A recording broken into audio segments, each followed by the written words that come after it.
How to download Zooba application on your iOS device. Hi everyone, welcome back to Tech for Gamers. If you are looking to download the Zooba app on your iOS, firstly open up the App Store on your device. Also make sure that your device is connected to a stable internet. And in the search bar at the top, type in Zooba. Look for the search results and look for the Zooba application. And once you find the app, tap on the Get button to start downloading the app on your iOS.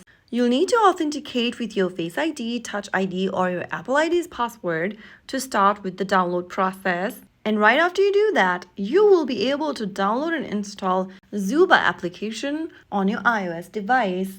This works whether you are using an iPhone or an iPad. If you found the video helpful, don't forget to like, share, and subscribe to our channel. I will see you again in the next video. Thank you for watching.